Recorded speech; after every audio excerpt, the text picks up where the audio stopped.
Welcome, dear professors and colleagues. I am Dr. Shaimaa Ahmed, lecturer of pathology, Cairo University.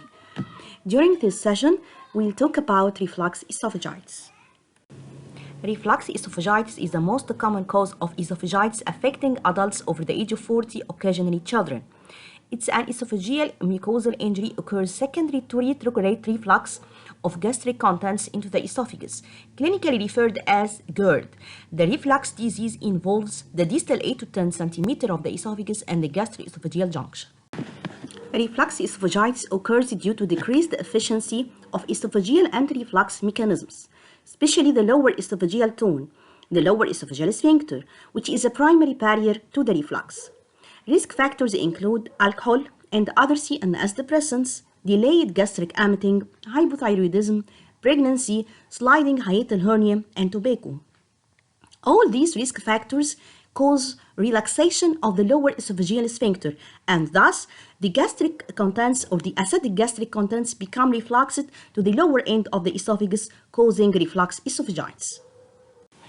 Transient reflux is normal, especially postprandial, but usually asymptomatic.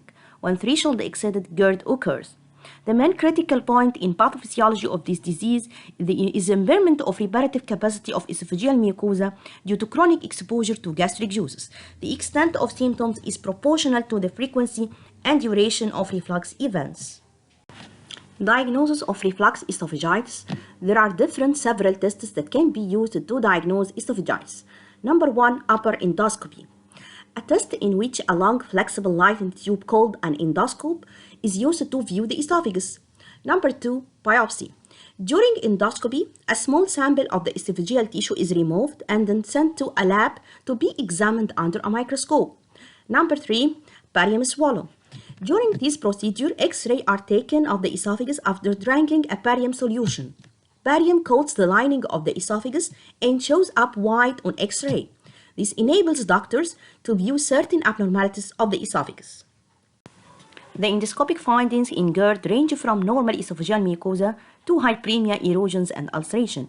Based on the presence or absence of mucosal changes, GERD is classified into non-erosive reflux disease if there are no mucosal breaks, and erosive esophagitis if there are visible mucosal breaks. When an esophageal biopsy is taken during endoscopy and sent to the lab, what are the microscopic features that can be detected? Number 1, inflammatory cells in the epithelial layer could be seen. These inflammatory cells include eosinophils, neutrophils, and T lymphocytes. Number 2, basal cell hyperplasia may occur. Normally, the stratified squamous epithelium has one layer of basal cells resting on the basement membrane. Here in reflux esophagitis, basal cell hyperplasia may occur, exceeding 15 to 20% of epithelial thickness. Number 3, elongation of the lamina propria papillae into the upper one-third of the epithelium could be noted. However, in very mild disease, hyperemia may be the only finding. Complications of reflux esophagitis. If left untreated, esophagitis can lead to changes in the structure of the esophagus. Possible complications include: Number 1, scarring or narrowing of the esophagus caused by healing by fibrosis. Number 2, tearing of the esophagus lining tissue. Number 3, Barrett's esophagus. What is Barrett's esophagus? Barrett's esophagus means specialized intestinal metaplasia of the esophagus. Normally, the esophagus is lined by stratified squamous epithelium. This type of epithelium cannot withstand the chronic exposure to gastric acidity, so it has to be changed into another type of epithelium that can withstand this acidity. The more resistant type of epithelium that can withstand the gastric acidity is intestinal type.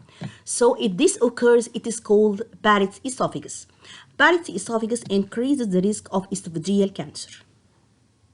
Thank you.